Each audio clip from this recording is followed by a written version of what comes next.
ವಾಕ್ಯಗಳನ್ನು ವಚನ ವಚನವಾಗಿ ಅಧ್ಯಯನ ಮಾಡುವ ಸಮಗ್ರ ಸತ್ಯವೇದ ಅಧ್ಯಯನ ಕಾರ್ಯಕ್ರಮಕ್ಕೆ ತುಂಬ ಹೃದಯದ ಸುಸ್ವಾಗತ. ಇಂದು ನಾವು ಧರ್ಮೋಪದೇಶ ಕಾಂಡ ಪುಸ್ತಕದ 30ನೇ ಅಧ್ಯಾಯದ 7ನೇ ವಚನದಿಂದ 31ನೇ ಅಧ್ಯಾಯದ 30ನೇ ವಚನದವರೆಗೆ ಅಧ್ಯಯನ ಮಾಡಲಿರುವೆವು.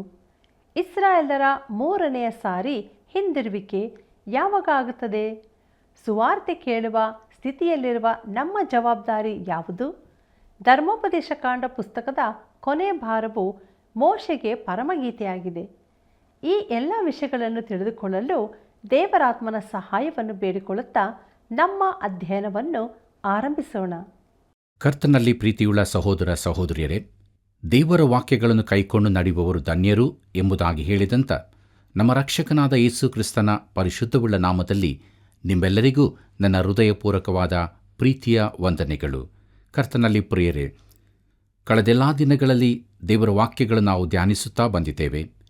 ದೇವರು ತನ್ನ ವಾಕ್ಯದ ಮೂಲಕವಾಗಿ ನಮ್ಮ ಸಂಗಡ ಮಾತನಾಡಿ ನಮ್ಮ ಆತ್ಮಿಕ ಜೀವಿತಕ್ಕೆ ಬೇಕಾದಂಥ ಆಶೀರ್ವಾದಗಳನ್ನು ಅನುಗ್ರಹಿಸಿಕೊಟ್ಟಿದ್ದಾನೆ. ನಾವದನ್ನು ನೆನಪು ಮಾಡಿಕೊಂಡು ಆತನಿಗೆ ಸ್ತೋತ್ರ ಸಲ್ಲಿಸುತ್ತಾ ಇಂದಿನ ನಮ್ಮ ಧ್ಯಾನದಲ್ಲಿ ಮುಂದುವರಿಯುವ ಹಾಗೆ ಧರ್ಮೋಪದೇಶ ಕಾಂಡ ಪುಸ್ತಕ 30ನೇ ಅಧ್ಯಾಯ 7 ಮತ್ತು 8ನೇ ವಚನಗಳನ್ನು ಗಮನಿಸೋಣ. ಅಲ್ಲಿ ಹೀಗೆ ಬರೆದದೆ: ನಿಮ್ಮ ದೇವರಾದ ಯೆಹೋವನು ಆ ಶಾಪಗಳನ್ನೆಲ್ಲ ನಿಮ್ಮನ್ನು ದ್ವೇಷಿಸಿ ಹಿಂಸಿಸಿದ ನಿಮ್ಮ ಶತ್ರುಗಳ ಮೇಲೆಯೇ ಬರಮಾಡುವನು.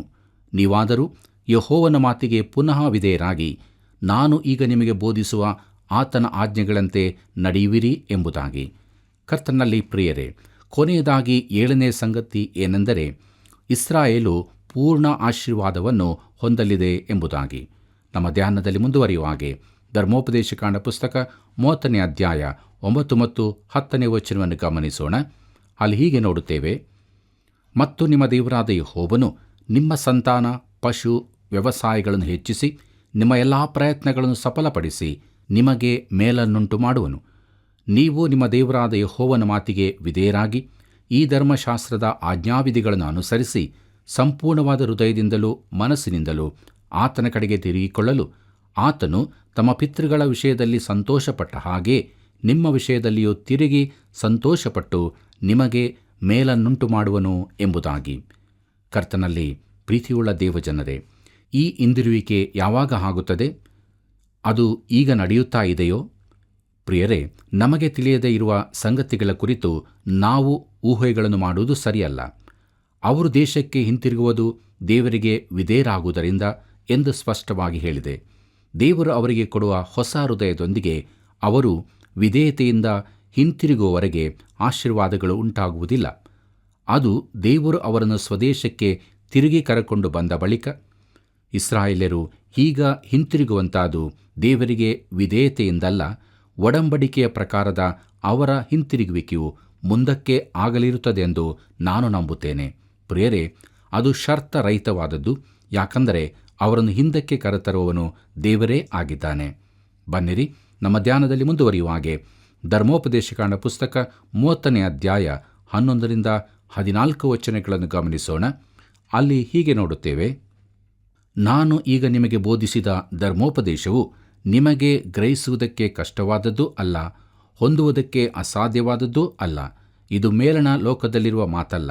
ನಮಗೋಸ್ಕರ ಮೇಲಣ ಲೋಕವನ್ನು ಏರಿ ಅದನ್ನು ತಿಳಿದುಕೊಂಡು ಬಂದು ನಮಗೆ ತಿಳಿಸುವಷ್ಟು ಶಕ್ತರು ಯಾರಿದ್ದಾರೆ? ಇದ್ದರೆ ನಾವು ಕೇಳಿ ಕೈಕೊಂಡೆವು ಅಂದುಕೊಳ್ಳುವುದಕ್ಕೆ ಅವಕಾಶವೇನೂ ಇಲ್ಲ. ಮತ್ತು ಇದು ಸಮುದ್ರದ ಆಚೆ ಇರುವ ಮಾತಲ್ಲ. ನಮಗೋಸ್ಕರ ಸಮುದ್ರವನ್ನು ದಾಟಿ ಅದನ್ನು ತೆಗೆದುಕೊಂಡು ಬಂದು ನಮಗೆ ತಿಳಿಸುವಷ್ಟು ಶಕ್ತರು ಯಾರಿದ್ದಾರೆ? ಇದ್ದರೆ ನಾವು ಕೈಕೊಂಡೆವು ಅಂದುಕೊಳ್ಳುವುದಕ್ಕೆ ಆಸ್ಪದವೇನೂ ಇಲ್ಲ. ಈ ವಾಕ್ಯವು ನಿಮ್ಮ ಸಮೀಪದಲ್ಲೇ ಇದೆ, ಇದು ನಿಮ್ಮ ಬಾಯಲ್ಲಿಯೂ ಹೃದಯದಲ್ಲಿಯೂ ಇದೆ, ಇದನ್ನು ಅನುಸರಿಸುವುದಕ್ಕೆ ಅವಕಾಶವುಂಟಷ್ಟೇ ಎಂಬುದಾಗಿ. ಕರ್ತನಲ್ಲಿ ಪ್ರೀತಿಯುಳ್ಳ ದೇವಜನರೇ, ತಮಗೆ ದೇವರ ನಿಬಂಧನೆಗಳು ತಿಳಿದಿಲ್ಲವೆಂಬುದಾಗಿ ಇಸ್ರಾಯೇಲ್ಯರು ಹೇಳುವುದಕ್ಕೆ ಅವಕಾಶವಿಲ್ಲ. ದೇವರು ಅವುಗಳನ್ನು ಅವರೆದುರಿಗೆ ತಂದಿಟ್ಟಿದ್ದಾನೆ. ಅವರಿಗೆ ಅವು ಗೊತ್ತು. ಪ್ರಿಯರೇ, ಸುವಾರ್ತೆ ಕೇಳುವ ಸ್ಥಿತಿಯಲ್ಲಿರುವ ನಮಗೂ ಒಂದು ಜವಾಬ್ದಾರಿ ಇದೆ. ರಕ್ಷಣೆ ಹೊಂದಲಿಕ್ಕಾಗಿ ನಾವು ಪರಲೋಕಕ್ಕೆ ಹೋಗಬೇಕಾಗಿಲ್ಲ, ಸಮುದ್ರವನ್ನು ದಾಟಬೇಕಿಲ್ಲ. ಅದು ನಮ್ಮ ಸಮೀಪದಲ್ಲೇ ಇದೆ. ನೀನು ಕೇಳಿದ್ದರ ಮೇಲೆ ಪ್ರತಿಕ್ರಿಯೆ ತೋರಿಸುವುದು ನಿನಗೆ ಬಿಟ್ಟ ವಿಚಾರ. ಅಲ್ಲಿ ನಿನ್ನ ಆಯ್ಕೆಯ ಸ್ವಾತಂತ್ರ್ಯ ಕೆಲಸ ನಡೆಸುತ್ತದೆ. ನಿನಗೆ ದೇವರ ವಾಕ್ಯ ಸಿಗುವಂತೆ ಮಾಡುವುದು ವಿಶ್ವಾಸಿಯ ಕೆಲಸ. ನೀನಿರುವ ಸ್ಥಳದಲ್ಲಿ ಅದನ್ನು ನಿನಗೆ ತಲುಪಿಸಲಾಗುತ್ತದೆ. ಅಲ್ಲಿಂದ ಮುಂದೆ ನಿನಗೆ ಬಿಟ್ಟದ್ದು. ದಯವಿಟ್ಟು ಆಲೋಚಿಸಿ ನೋಡಿರಿ ಪ್ರಿಯರೇ. 12 ಮತ್ತು 13ನೇ ವಚನಗಳನ್ನು ಪೌಲನು ರೋಮಾಪುರದವರೆಗೆ ಬರೆದ ಪತ್ರಿಕೆಯಲ್ಲಿ ಎತ್ತಿ ಹೇಳುತ್ತಾನೆ. ದಯವಿಟ್ಟು ಕಾರ್ಯಕ್ರಮದ ನಂತರ ರೋಮಾಪುರದವರೆಗೆ ಬರೆದ ಪತ್ರಿಕೆ 10ನೇ ಅಧ್ಯಾಯ 6ನೇ ವಚನದಿಂದ 10ನೇ ವಚನದವರೆಗೆ ಓದಿಕೊಳ್ಳಬೇಕಾಗಿ ಪ್ರೀತಿಯಿಂದ ಕೇಳಿಕೊಳ್ಳುತ್ತೇನೆ. ಕರ್ತನಲ್ಲಿ ಪ್ರಿಯರೇ, ಮೋಶೆ ಹೀಗೆ ಹೇಳಿದನೆಂದು ಪೌಲನು ಹೇಳುವುದಿಲ್ಲ. ಧರ್ಮಶಾಸ್ತ್ರಕ್ಕೆ ಬದಲಾಗಿ ನಂಬಿಕೆಯನ್ನು ಪೌಲನು ಹೇಳುತ್ತಿಲ್ಲ. ಧರ್ಮೋಪದೇಶ ಕಾಂಡದ ಭಾಗವು ಪ್ರವಾದನಾ ರೂಪವಾಗಿದ್ದು, ಇಸ್ರಾಯೇಲ್ಯರು ತಮ್ಮ ಪೂರ್ಣ ಹೃದಯ ಪ್ರಾಣದಿಂದ ದೇವರ ಕಡೆಗೆ ತಿರುಗುವ ಕುರಿತಾಗಿ ಹೇಳುತ್ತದೆ. ಪ್ರಿಯರೇ, ದೇವರು ಇಸ್ರಾಯೇಲರೊಂದಿಗೆ ಮಾಡಲಿರುವ ಹೊಸ ಒಡಂಬಡಿಕೆ ಕುರಿತಾಗಿ ಅದು ಹೇಳುತ್ತದೆ. ಅವರು ನನ್ನನ್ನು ಯೆಹೋವನೆಂದು ಗ್ರಹಿಸತಕ್ಕ ಹೃದಯವನ್ನು ಅವರಿಗೆ ಅನುಗ್ರಹಿಸುವೆನು. ಅವರು ನನ್ನ ಜನರಾಗಿರುವರು, ನಾನು ಅವರ ದೇವರಾಗಿರುವೆನು. ಅವರು ನನ್ನ ಕಡೆಗೆ ಮನಪೂರ್ವಕವಾಗಿ ಹಿಂತಿರುಗಿ ಬರುವರು ಎಂಬುದಾಗಿ ಯೆರೆಮೀಯನ ಪ್ರವಾದನೆ ಗ್ರಂಥ 24ನೇ ಅಧ್ಯಾಯ 7ನೇ ವಚನದಲ್ಲಿ ಓದುತ್ತೇವೆ. ಕರ್ತನಲ್ಲಿ ಪ್ರೀತಿಯುಳ್ಳ ದೇವಜನರೇ, ಭವಿಷ್ಯದ ಈ ಒಡಂಬಡಿಕೆಯನ್ನು ಮಾಡುವಾತನು ಕ್ರಿಸ್ತನೇ. ಧರ್ಮಶಾಸ್ತ್ರವು ಪ್ರವಾದಿಗಳು ನಂಬಿಕೆಯನ್ನುಂಟಾದ ನೀತಿಯನ್ನು ನೋಡುವರು. ಆದರೆ ಅದಕ್ಕಾಗಿ ಕ್ರಿಸ್ತನನ್ನು ಪರಲೋಕದಿಂದ ಕೆಳಕ್ಕೆ ತರಬೇಕಾಗಿಲ್ಲ. ಆತನು ಮೊದಲ ಬಾರಿಗೆ ಈಗಾಗಲೇ ಬಂದಿರುತ್ತಾನೆ ಹಾಗೂ ಸತ್ತಿದ್ದಾನೆ, ಎದ್ದು ಬಂದಿದ್ದಾನೆ. ಆತನನ್ನು ಪುನಃ ಸತ್ತರೊಳಗಿಂದ ಎಬ್ಬಿಸಬೇಕಾಗಿಲ್ಲ. ಆತನು ಈಗಾಗಲೇ ಎದ್ದು ಬಂದಿದ್ದಾನೆ. ದೇವರಿಗೆ ಮಹಿಮೆಯಾಗಲಿ. ಸುಮಾರು 1500 ವರ್ಷಗಳಿಂದಲೂ ಅವರೊಂದಿಗಿದ್ದ ಧರ್ಮಶಾಸ್ತ್ರವು ನೀತಿಯನ್ನುಂಟು ಮಾಡಲಿಲ್ಲ. ಧರ್ಮಶಾಸ್ತ್ರ ಅವರಿಗೆ ಬಂದಂತೆ ಕ್ರಿಸ್ತನು ಬಂದನು. ಆತನು ಅವರ ಮಧ್ಯದಲ್ಲಿಯೇ ಸತ್ತು ತಿರುಗಿ ಜೀವಿತನಾಗಿ ಎದ್ದು ಬಂದನು. ನಂಬಿಕೆಯಿಂದ ನೀತಿ ಎಂಬ ಸಂಗತಿ ಯುಗಯುಗಾಂತರಗಳಿಂದಲೂ ನಮ್ಮ ಹಾಗೆ ಅವರಿಗೂ ಸಾರೋಣವಾಗಿದೆ. ಧರ್ಮಶಾಸ್ತ್ರವು ಅದರಿಂದ ನೀತಿಗೂ ನಂಬಿಕೆಯ ನೀತಿಗೂ ಸಾಕ್ಷಿಯಾಗಿರುತ್ತದೆ. ಬನ್ನಿರಿ, ನಮ್ಮ ಧ್ಯಾನದಲ್ಲಿ ಮುಂದುವರಿಯುವ ಹಾಗೆ ಧರ್ಮೋಪದೇಶಕಾಂಡ ಪುಸ್ತಕ 30ನೇ ಅಧ್ಯಾಯ 15 ಮತ್ತು 16ನೇ ವಚನಗಳನ್ನು ಗಮನಿಸೋಣ. ಅಲ್ಲಿ ಹೀಗೆ ನೋಡುತ್ತೇವೆ: ನೋಡಿರಿ, ನಾನು ಜೀವ ಶುಭಗಳನ್ನು ಮರಣ ಶುಭಗಳನ್ನು ಈಗ ನಿಮ್ಮ ಮುಂದೆ ಇಟ್ಟಿದ್ದೇನೆ. ನಾನು ಈಗ ನಿಮಗೆ ಬೋಧಿಸುವ ಪ್ರಕಾರ ನೀವು ನಿಮ್ಮ ದೇವರಾದ ಯೆಹೋವನನ್ನು ಪ್ರೀತಿಸಿ ಆತನು ಹೇಳಿದ ಮಾರ್ಗದಲ್ಲಿ ನಡೆದು ಆತನ ಆಜ್ಞಾವಿಧಿ ನಿರ್ಣಯಗಳನ್ನು ಅನುಸರಿಸಿದರೆ ನೀವು ಬದುಕಿಕೊಂಡು ಹೆಚ್ಚುವಿರಿ ಮತ್ತು ನೀವು ಸ್ವಾಧೀನ ಮಾಡಿಕೊಳ್ಳುವುದಕ್ಕೆ ಹೋಗುವ ದೇಶದಲ್ಲಿ ನಿಮ್ಮ ದೇವರಾದ ಯೆಹೋವನು ನಿಮ್ಮನ್ನು ಅಭಿವೃದ್ಧಿಪಡಿಸುವನು ಎಂಬುದಾಗಿ. ಕರ್ತನಲ್ಲಿ ಪ್ರಿಯರೇ, ಅವರು ದೇಶದಲ್ಲಿ ಉಳುಕೊಳ್ಳುವುದು ಅವರ ವಿಧೇಯತೆಯನ್ನು ಅವಲಂಬಿಸಿರುತ್ತದೆ. ನಮ್ಮ ಕುರಿತು ಕೂಡ ಹೀಗೆಯೇ ಇರುತ್ತದೆ ಪ್ರಿಯರೇ. ನಾವು ಯೇಸು ಕ್ರಿಸ್ತನನ್ನು ನಮ್ಮ ರಕ್ಷಕನೆಂದು ನಂಬಬೇಕೆಂದು ದೇವರು ಹೇಳುತ್ತಾನೆ. ಆ ಬಳಿಕ ಆತನು ವಿಧೇಯತೆಯ ಕುರಿತು ಹೇಳುತ್ತಾನೆ. ನೀವು ನನ್ನನ್ನು ಪ್ರೀತಿಸುವುದಾದರೆ ನನ್ನ ಆಜ್ಞೆಗಳನ್ನು ಕೈಕೊಳ್ಳುವಿರಿ ಎಂಬುದಾಗಿ ಯೋಹಾನ ಬರೆದ ಸುವಾರ್ತೆ 14ನೇ ಅಧ್ಯಾಯ 15ನೇ ವಚನದಲ್ಲಿ ನಾವು ನೋಡುತ್ತೇವೆ. ಬನ್ನಿರಿ ಪ್ರೇರೆ, ನಮ್ಮ ಧ್ಯಾನದಲ್ಲಿ ಮುಂದುವರಿಯುವಾಗೆ ಧರ್ಮೋಪದೇಶಕಾಂಡ ಪುಸ್ತಕ 30ನೇ ಅಧ್ಯಾಯ 20ನೇ ವಚನವನ್ನು ಗಮನಿಸೋಣ. ಅಲ್ಲಿ ಹೀಗೆ ಬರೆದದೆ: ನಿಮ್ಮ ದೇವರಾದ ಯೆಹೋವನನ್ನು ಪ್ರೀತಿಸಿ ಆತನ ಮಾತಿಗೆ ವಿಧೇಯರಾಗಿರಿ, ಆತನನ್ನು ಹೊಂದಿಕೊಂಡೇ ಇರ್ರಿ. ಯೆಹೋವನು ನಿಮ್ಮ ಪಿತೃಗಳಾದ ಅಬ್ರಹಾಂ, ಈಸಾಕ್, ಯಾಕೋಬರಿಗೆ ಪ್ರಮಾಣ ಮಾಡಿಕೊಟ್ಟ ದೇಶದಲ್ಲಿ ನೀವು ಬದುಕಿಕೊಳ್ಳುವುದಕ್ಕೂ ಬಹುಕಾಲ ಇರುವುದಕ್ಕೂ ಆತನೇ ಆಧಾರ ಎಂಬುದಾಗಿ. ಕರ್ತನಲ್ಲಿ ಪ್ರೀತಿಯುಳ್ಳ ಸಹೋದರ ಸಹೋದರಿಯರೇ, ನಾನು ಪುನಃ ಹೇಳುತ್ತೇನೆ, ಧರ್ಮೋಪದೇಶದ ಮುಖ್ಯ ಪ್ರಸ್ತಾಪ ಪ್ರೀತಿ ಮತ್ತು ವಿಧೇಯತೆ ಎಂಬುದಾಗಿ. ಇಸ್ರಾಯೇಲ್ಯರಿಗೆ ಅದು ಮುಖ್ಯವಾಗಿರಬೇಕಾದರೆ ಇನ್ನೂ ಹೆಚ್ಚಿನ ಬೆಳಕನ್ನು ಹೊಂದಿದ ಈ ಕೃಪಾಕಾಲದಲ್ಲಿರುವ ನಮಗೆ ಇನ್ನೆಷ್ಟು ಮುಖ್ಯವಾಗಿರಬೇಕು. ನಾವು ಹೆಚ್ಚಿನದನ್ನು ಹೊಂದಿದ್ದರಿಂದ ನಮ್ಮ ಜವಾಬ್ದಾರಿಯೂ ಹೆಚ್ಚಿನದಾಗಿದೆ. ನಾನು ಆತನಿಗೆ ಅತಿ ಸಮೀಪವಾಗಿರಬೇಕೆಂಬುದೇ ನನ್ನ ಹಿಂದಿನ ಪ್ರಾರ್ಥನೆಯಾಗಿದೆ. ಪ್ರಿಯರೇ, ನಾವು ಕರ್ತನಾದ ಯೇಸು ಕ್ರಿಸ್ತನಿಗೆ ಸಮೀಪಸ್ಥರಾಗಿರುವುದು ಎಷ್ಟೋ ಅಗತ್ಯದ್ದಾಗಿದೆ. ಪ್ರಿಯರೇ, ದೇವರಿಗೆ ಸ್ತೋತ್ರವಾಗಲಿ. ಇಲ್ಲಿಯವರೆಗೆ ಧರ್ಮೋಪದೇಶಕಾಂಡ ಪುಸ್ತಕದ 30ನೇ ಅಧ್ಯಾಯದ ಧ್ಯಾನವನ್ನು ನಾವು ಮಾಡಿ ಮುಗಿಸಿದ್ದೇವೆ. ಮುಂದಕ್ಕೆ ನಮ್ಮ ಧ್ಯಾನದಲ್ಲಿ ಧರ್ಮೋಪದೇಶಕಾಂಡ ಪುಸ್ತಕದ 31ನೇ ಅಧ್ಯಾಯದ ಧ್ಯಾನವನ್ನು ಪ್ರಾರಂಭಿಸೋಣ. ಇದರ ಮುಖ್ಯ ಪ್ರಸ್ತಾಪ ಮೋಶೆಯ ಅಂತಿಮ ಸಲಹೆಗಳು ಎಂಬುದಾಗಿ. ಪ್ರೀತಿಯುಳ್ಳ ದೇವಜನರೇ, ಧರ್ಮೋಪದೇಶಕಾಂಡ ಪುಸ್ತಕದ ಕೊನೆಯ ಭಾಗಕ್ಕೆ ನಾವು ಬಂದಿದ್ದೇವೆ. ಅದು ಮೋಶೆಗೆ ಚರಮಗೀತೆಯಾಗಿರುತ್ತದೆ. ಇದು 31ನೇ ಅಧ್ಯಾಯದಿಂದ 34ನೇ ಅಧ್ಯಾಯದವರೆಗೆ ಇರುತ್ತದೆ. ಮೋಶೆ ಇಸ್ರಾಯೇಲ್ ಜನಾಂಗಕ್ಕೆ ಮಾಡಿದ 5ನೇ ಉಪನ್ಯಾಸದೊಂದಿಗೆ ಪ್ರಾರಂಭವಾಗುತ್ತದೆ. ಪ್ರಿಯರೇ, ಮೋಶೆ ತನ್ನ ಜೀವಿತದ ಅಂತ್ಯಭಾಗಕ್ಕೆ ಬಂದಿರುತ್ತಾನೆ. ಇಲ್ಲಿಯವರೆಗಿನ ಸತ್ಯವೇದದ ಪೂರ್ಣ ಭಾಗವನ್ನು ಮೋಶೆ ಬರೆದಿರುತ್ತಾನೆ. ಅದರ ಹೆಚ್ಚಿನ ಭಾಗ ಮೋಶೆಯ ಕುರಿತಾಗಿಯೇ ಇದೆ. ಅವರು ಐಗುಪ್ತ ದೇಶದಿಂದ ಹೊರಬಂದಂದಿನಿಂದ ಅವನು ಪ್ರಮುಖ ವ್ಯಕ್ತಿಯಾಗಿ ಕಾಣಿಸಿಕೊಂಡಿದ್ದಾನೆ. 40 ವರ್ಷಗಳ ತನಕ ಅವನು ಇಸ್ರಾಯೇಲ್ಯರ ಯೋಗಕ್ಷೇಮ ನೋಡಿಕೊಂಡನು. 120 ವರ್ಷಗಳು ಅವನ ಜೀವಮಾನ ಕಾಲವಾಗಿತ್ತು. ಈಗ ಅವನು ಮರಣಕ್ಕೆ ಹತ್ತಿರವಾಗಿದ್ದನು. ಬನ್ನಿರಿ ಪ್ರಿಯರೇ, ನಮ್ಮ ಧ್ಯಾನದಲ್ಲಿ ಮುಂದುವರಿಯುವಾಗೆ ಧರ್ಮೋಪದೇಶಕಾಂಡ ಪುಸ್ತಕ 31ನೇ ಅಧ್ಯಾಯ ಮೊದಲಿನ 2 ವಚನಗಳನ್ನು ಗಮನಿಸೋಣ. ಅಲ್ಲಿ ಹೀಗೆ ನೋಡುತ್ತೇವೆ: ಮೋಶೆ ಹೋಗಿ ಈ ಮಾತುಗಳನ್ನು ಇಸ್ರಾಯೇಲ್ಯರೆಲ್ಲರಿಗೆ ತಿಳಿಸಿದನು. ಅವನು ಅವರಿಗೆ, ನಾನು ಈಗ 120 ವರ್ಷದವನಾಗಿದ್ದೇನೆ. ವಿಶೇಷವಾದ ಕಾರ್ಯಗಳು ನಿರ್ವಹಿಸುವುದು ಇನ್ನೂ ನನ್ನಿಂದಾಗದು. ಯೆಹೋವನು ನನಗೆ, ನೀನು ಈ ಯೊರ್ದಾನ್ ಹೊಳೆಯನ್ನು ದಾಟಕೂಡದೆಂದು ಆಜ್ಞಾಪಿಸಿದ್ದಾನೆ ಎಂಬುದಾಗಿ. ಕರ್ತನಲ್ಲಿ ಪ್ರಿಯರೇ, ಮೋಶೆ ತನ್ನ ಕುರಿತಾಗಿ ಹೇಳಿಕೊಂಡ ಮಾತುಗಳನ್ನು ಗಮನಿಸಿರಿ. ಅವನು ಮುದುಕನಾಗಿದ್ದಾನೆ. ಅದರಂತೆ ನಾವೆಲ್ಲರೂ ಮುದುಕರಾಗುತ್ತೇವೆ. ಒಂದು ವೇಳೆ ನಮ್ಮಲ್ಲಿ ಯಾರೂ 120 ವರ್ಷಕ್ಕೆ ಮುಟ್ಟಲಿಕ್ಕಿಲ್ಲ. ಆ ಪ್ರಾಯದ ಸಮೀಪಕ್ಕೆ ಬರುವಾಗ ನಾವು ಯಾರೂ ಚಟುವಟಿಕೆ ಇಂದಿರಲಿಕ್ಕಿಲ್ಲ. ಇಸ್ರಾಯೇಲ್ಯರನ್ನು ಸ್ವದೇಶದೊಳಕ್ಕೆ ಕೊಂಡು ಹೋಗಲು ಮೋಶೆಯ ಅಗತ್ಯವಿಲ್ಲ. ಈ ವಿಚಾರವನ್ನು ದೇವರು ಅವನಿಗೆ ಸ್ಪಷ್ಟಪಡಿಸಿ ಹೊಸ ನಾಯಕನೊಬ್ಬನನ್ನು ಅವರನ್ನು ಯೊರ್ದಾನ್ ಹೊಳೆ ದಾಟಿಸಿ ಆ ದೇಶದೊಳಕ್ಕೆ ಕರಕೊಂಡು ಹೋಗುವನೆಂದು ಹೇಳುತ್ತಾನೆ. ಮೋಶೆ ಇನ್ನೂ ಹೆಚ್ಚು ಕಾಲ ನಾಯಕನಾಗಿರುವುದಿಲ್ಲ. ಬನ್ನಿರಿ ಪ್ರಿಯರೇ, ನಮ್ಮ ಧ್ಯಾನದಲ್ಲಿ ಮುಂದುವರಿಯುವಾಗೆ ಧರ್ಮೋಪದೇಶಕಾಂಡ ಪುಸ್ತಕ 31ನೇ ಅಧ್ಯಾಯ 3ನೇ ವಚನವನ್ನು ಗಮನಿಸೋಣ. ಅಲ್ಲಿ ಹೀಗೆ ಬರೆದದೆ: ನಿಮ್ಮ ದೇವರಾದ ಯೆಹೋವನು ತಾನೇ ನಿಮ್ಮ ಸೇನಾ ನಾಯಕನಾಗಿ ಹೊಳೆಯನ್ನು ದಾಟಿ ಹೋಗುವನು.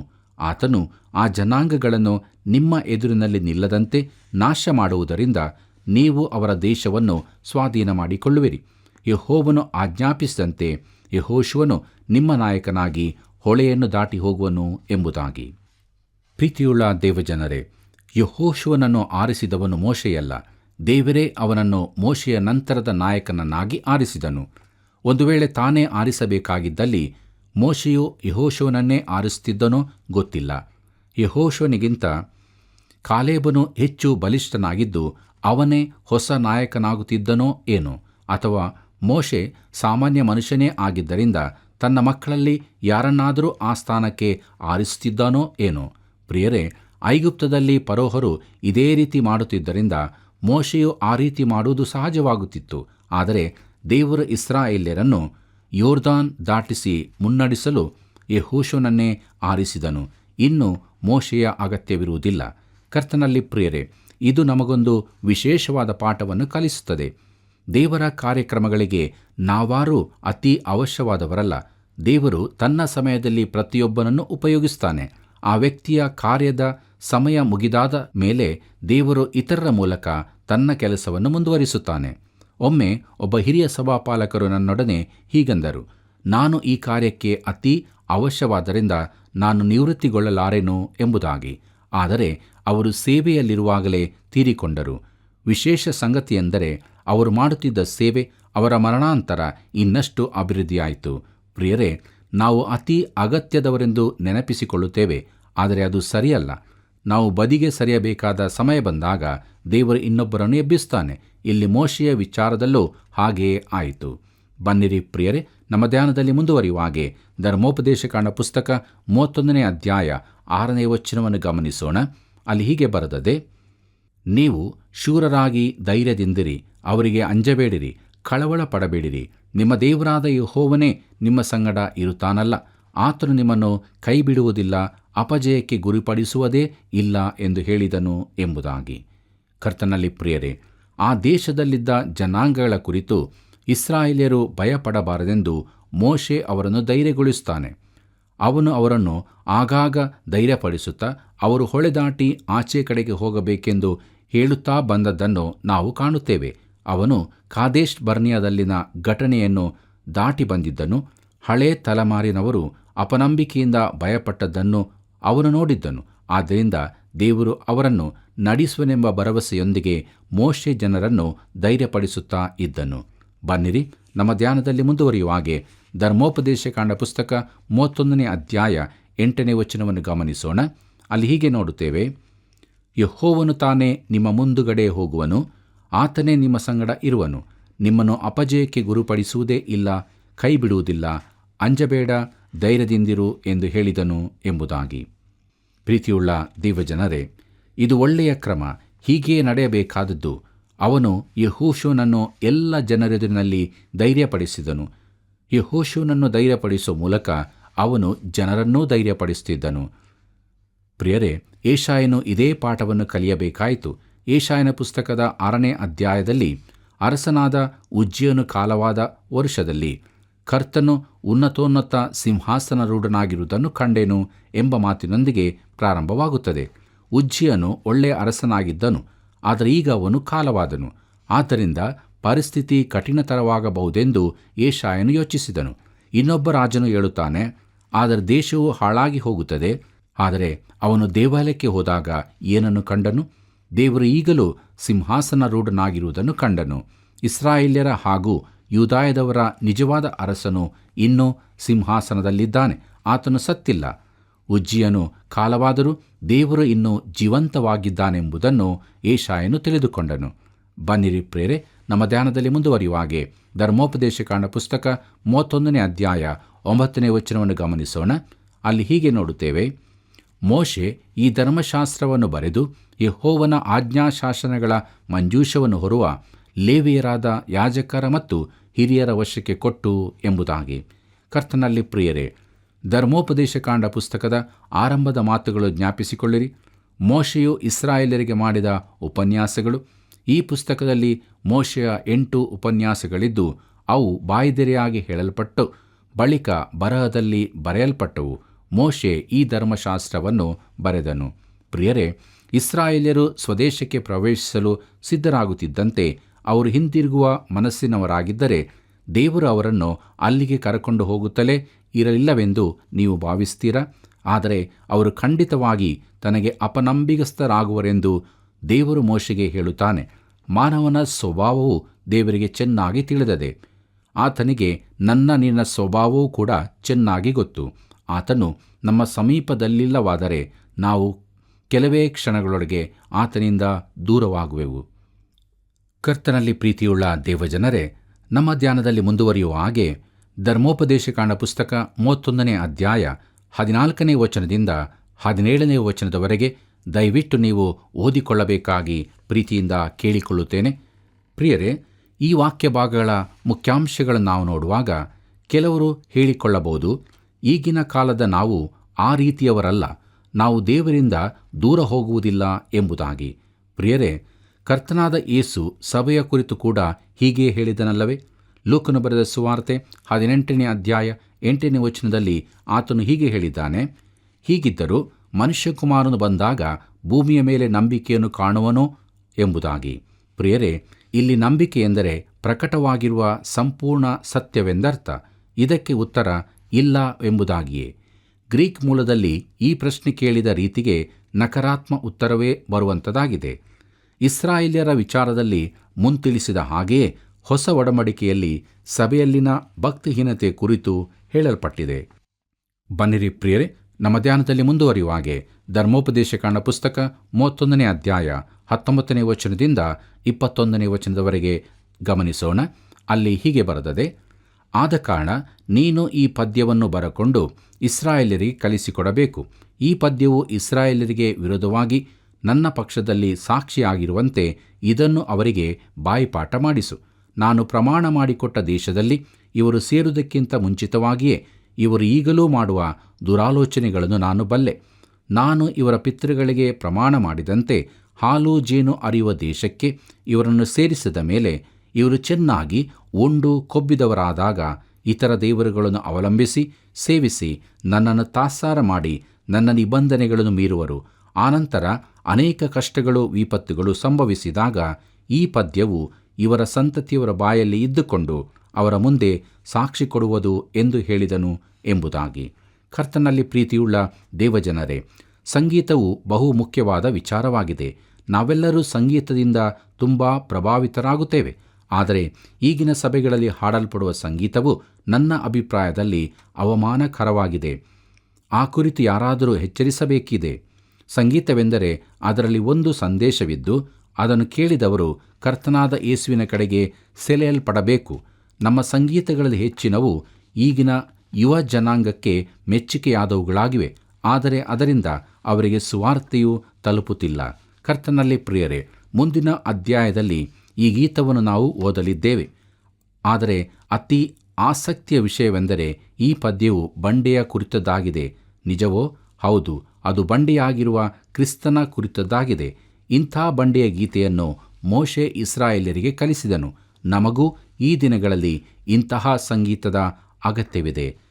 ಪ್ರೀತಿಯುಳ್ಳ ದೇವಜನರೇ, ನಮ್ಮ ಧ್ಯಾನದಲ್ಲಿ ಮುಂದುವರಿಯುವಾಗೆ ಧರ್ಮೋಪದೇಶಕಾಂಡ ಪುಸ್ತಕ 31ನೇ ಅಧ್ಯಾಯ 24ನೇ ವಚನದಿಂದ 26ನೇ ವಚನದವರೆಗೆ ದಯವಿಟ್ಟು ನೀವು ಓದಿಕೊಳ್ಳಬೇಕಾಗಿ ಪ್ರೀತಿಯಿಂದ ಕೇಳಿಕೊಳ್ಳುತ್ತೇನೆ. ಪ್ರಿಯ ದೇವಜನರೇ, ಈ ವಾಕ್ಯ ಭಾಗಗಳ ಮುಖ್ಯಾಂಶಗಳನ್ನು ನಾವು ನೋಡುವಾಗ, ಗ್ರಂಥ ಎಂಬುದಾಗಿ ಹೇಳಿದರೆ ಈಗ ನಾವು ಹೊಂದಿರುವ ಪುಸ್ತಕ ರೂಪವಲ್ಲ. ಅದು ಒಂದು ಸುರುಳಿಯಾಗಿರಬಹುದು, ಇಲ್ಲವೇ ಮಣ್ಣಿನ ಹಲಗೆಯೂ ಆಗಿರಬಹುದು. ಆದರೆ ಮೋಶೆಯ ಕಾಲದಲ್ಲಿ ಸುರುಳಿಗಳು ಉಪಯೋಗದಲ್ಲಿದ್ದವು. ಆದ್ದರಿಂದ ಈ ಧರ್ಮಶಾಸ್ತ್ರವು ಸುರುಳಿಗಳ ರೂಪದಲ್ಲಿದ್ದಿರಬಹುದು. ಪ್ರಿಯರೇ, ಈ ಭಾಗವನ್ನು ನಾವು ಮೋಶೆಯ ಅಂತಿಮ ಗೀತೆ ಎಂಬುದಾಗಿ ಹೇಳಿದ್ದೇವಲ್ಲ. ಆತನು ಇಸ್ರಾಯೇಲರಿಗೆ ತನ್ನ ಅಂತಿಮ ವರದಿಯನ್ನು ಕೊಡುತ್ತಿದ್ದಾನೆ. ಯಾಕೋಬನು ತನ್ನ 12 ಮಂದಿ ಮಕ್ಕಳನ್ನು ತನ್ನ ಸುತ್ತ ಕರೆಸಿಕೊಂಡಂತೆ ಮೋಶೆ ಎಲ್ಲ ಕುಲದವರನ್ನು ತನ್ನ ಸುತ್ತಲೂ ಕರೆಸಿಕೊಂಡನು. ಅಂದಿನ 12 ಮಕ್ಕಳು ಈಗ 12 ಕುಲಗಳಾಗಿವೆ. ಬಲವಾದ ಜನಾಂಗವಾಗಿದೆ. ಮೋಶೆ ಅವರನ್ನು ತನ್ನ ಬಳಿಗೆ ಕರೆದನು. ಕರ್ತನಲ್ಲಿ ಪ್ರೀತಿಯುಳ್ಳ ದೇವಜನರೇ, ನಮ್ಮ ಧ್ಯಾನದಲ್ಲಿ ಮುಂದುವರಿಯುವ ಹಾಗೆ ಮತ್ತು ಈ ಕಾರ್ಯಕ್ರಮದ ಕೊನೆಯದಾಗಿ ಧರ್ಮೋಪದೇಶಕಾಂಡ ಪುಸ್ತಕದ 31ನೇ ಅಧ್ಯಾಯ 27ನೇ ವಚನದಿಂದ 30ನೇ ವಚನದವರೆಗೆ ಗಮನಿಸೋಣ. ಅಲ್ಲಿ ಹೀಗೆ ಬರೆದದೆ: ಯಾಕಂದರೆ ಹಠ ಹಿಡಿದು ಆಜ್ಞೆಗೆ ಒಳಗಾಗದವರೆಂಬುದು ನನಗೆ ತಿಳಿದೇ ಇದೆ. ನಾನು ಇನ್ನು ಜೀವದಿಂದಿರುವಾಗಲೇ ನೀವು ಯೆಹೋವನಿಗೆ ವಿರೋಧವಾಗಿ ತಿರುಗಿ ಬಿದ್ದಿದ್ದೀರಿ. ನಾನು ಹೋದ ತರುವಾಯ ನೀವು ತಿರುಗಿ ಬೀಳುವುದು ಮತ್ತಷ್ಟು ನಿಶ್ಚಯ. ನಿಮ್ಮ ಕುಲಗಳ ಹಿರಿಯರನ್ನು, ಅಧಿಪತಿಗಳನ್ನು ನನ್ನ ಬಳಿಗೆ ಕೂಡಿಸಿರಿ. ನಾನು ಈ ಮಾತುಗಳನ್ನು ಅವರಿಗೆ ತಿಳಿಸಿ ಅವರಿಗೆ ವಿರೋಧವಾಗಿ ಸಾಕ್ಷಿಗಳಾಗುವುದಕ್ಕೆ ಭೂಮ್ಯಾಕಾಶಗಳನ್ನು ಕರೆಯುವೆನು. ನಾನು ಹೋದ ಮೇಲೆ ನೀವು ದ್ರೋಹಿಗಳಾಗಿ ನಾನು ಬೋಧಿಸಿದ ಮಾರ್ಗವನ್ನು ತಪ್ಪಿ ಹೋಗುವಿರೆಂದು, ಅನಂತರದಲ್ಲಿ ನೀವು ಯೆಹೋವನ ದೃಷ್ಟಿಯಲ್ಲಿ ಕೆಟ್ಟದ್ದನ್ನು ನಡೆಸಿ ದುರಾಚಾರಿಗಳಾಗಿ ಆತನನ್ನು ಕೋಪಗೊಳಿಸುವುದರಿಂದ ನಿಮಗೆ ಆಪತ್ತುಗಳು ಉಂಟಾಗುವೆಂದು ನಾನು ಬಲ್ಲೆ ಎಂದು ಹೇಳಿದನು. ಆಗ ಮೋಶೆ ಇಸ್ರಾಯೇಲ್ಯರ ಸರ್ವ ಸಮೂಹದವರಿಗೆ ಕೇಳಿಸುವಂತೆ ಈ ಪದ್ಯದ ಮಾತುಗಳನ್ನೆಲ್ಲ ಹೇಳಿದನು ಎಂಬುದಾಗಿ. ಪ್ರೀತಿಯುಳ್ಳ ದೇವಜನರೇ, ಮೋಶೆ ಸುಮಾರು 3500 ವರ್ಷಗಳ ಹಿಂದೆ ಹಾಡಿದ ಈ ಮಾತುಗಳು ಈಗಲೂ ಸರಿಯಾದದ್ದಾಗಿದೆ, ಈಗಲೂ ಸತ್ಯವಾಗಿದೆ ಮತ್ತು ಅಕ್ಷರಶ ನೆರವೇರಿಸಿದವುಗಳಾಗಿವೆ. ಮತ್ತು ಇಡೀ ಮನುಷ್ಯ ಜನಾಂಗದ ಕುರಿತು ಈ ಮಾತುಗಳು ಸತ್ಯವಾಗಿವೆ. ಯಾಕಂದರೆ ದೇವರ ಹೊರತು ಮಾನವ ಸಂತತಿಯು ಪೂರ್ಣವಾಗಿ ಕೆಟ್ಟು ಹೋದದ್ದಾಗಿರುತ್ತದೆ ಎಂದು ದೇವರು ಹೇಳಿದ್ದಾನೆ. ನಾವು ನಮ್ಮ ಸುತ್ತಲೂ ನೋಡಿದರೆ ಈ ಮಾತು ನಿಜವೆಂದು ತಿಳಿದು ಬರುತ್ತದೆ. ಪ್ರೀತಿಯುಳ್ಳ ದೇವಜನರೇ, ನಮ್ಮ ವಿಚಾರದಲ್ಲಿ ಏನು ಇಲ್ಲದ್ದರೆ ನಾವು ದೇವರ ಜೊತೆಯಾಗಿ ಜೀವಿಸುತ್ತಿದ್ದೆಯೋ ಅಥವಾ ದೇವರನ್ನು ಬಿಟ್ಟು ಜೀವಿಸ್ತಾ ಇದ್ದೇವೆಯೋ? ಆತನಿಲ್ಲದಿದ್ದರೆ ನಮ್ಮ ಜೀವಿತ ಕೆಟ್ಟು ಹೋದ ಜೀವಿತವಾಗಿರುತ್ತದೆ.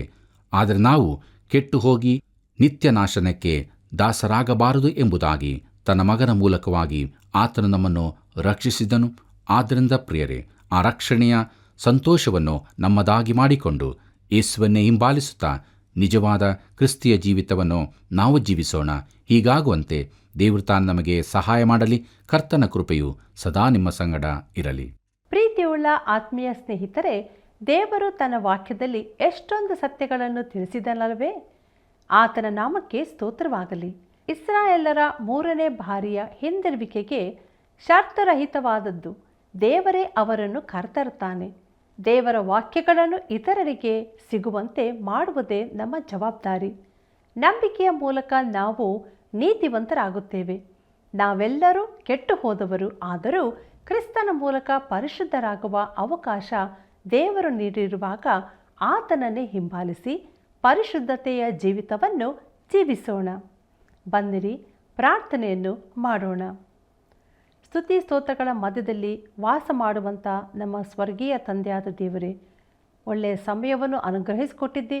ಈ ಕಾರ್ಯಕ್ರಮವನ್ನು ವೀಕ್ಷಿಸುತ್ತಿರುವಂಥ ಪ್ರತಿಯೊಬ್ಬ ಸಹೋದರ ಸಹೋದರಿ, ನಮ್ಮ ಬಂಧು ಮಿತ್ರರನ್ನು ಆಶೀರ್ವದಿಸು, ಬಲಪಡಿಸು, ನಿನಗಾಗಿ ಜೀವಿಸುವಂತೆ ಕೃಪೆ ಮಾಡು. ಇನ್ನೂ ಯಾರಾದರೂ ಯೇಸು ಕ್ರಿಸ್ತನನ್ನು ಸ್ವಂತ ರಕ್ಷಕನಾಗಿ ಅಂಗೀಕರಿಸಿಕೊಳ್ಳದೆ ರಕ್ಷಣೆ ಮಾರ್ಗದಲ್ಲಿ ಇಲ್ಲದಿರುವುದಾದರೆ ಈ ಕ್ಷಣ, ಈ ದಿನವೇ ಅವ್ರಿಗೆ ರಕ್ಷಣೆಯ ದಿನವಾಗಿ ನೀನೇ ಮಾಡಬೇಕೆಂಬುದಾಗಿ ನಾವು ಪ್ರಾರ್ಥಿಸ್ತಾ ಇದ್ದೇವೆ. ಈ ಪ್ರಾರ್ಥನೆಯನ್ನು ಕೇಳಿದಕ್ಕಾಗಿ ಸ್ತೋತ್ರ. ಯೇಸುವಿನ ನಾಮದಲ್ಲಿ ಬೇಡಿ ಹೊಂದಿದ್ದೇವೆ ತಂದೆಯೇ, ಆಮೇನ್. ಪ್ರಿಯರೇ, ಹೇಗಿತ್ತು ಸತ್ಯವೇದ ಅಧ್ಯಯನವು? ನಿಮ್ಮ ಬುದ್ಧಿಯನ್ನು ಬೆಳಗಿಸಿ ಹೃದಯಕ್ಕೆ ಸಂತೋಷ ನೀಡಿದೆಯಲ್ಲವೇ? ಹೌದು, ಇತರರು ಕೂಡ ಸುಬುದ್ಧಿ ಜ್ಞಾನ ಹೊಂದಿಕೊಳ್ಳಲು ಈ ಸೇವೆಯ ಅಭಿವೃದ್ಧಿಗಾಗಿ ಹಿಂದೆ ಮಿಸ್ ಕಾಲ್ ಕೊಡಿರಿ. ವಂದನೆಗಳು.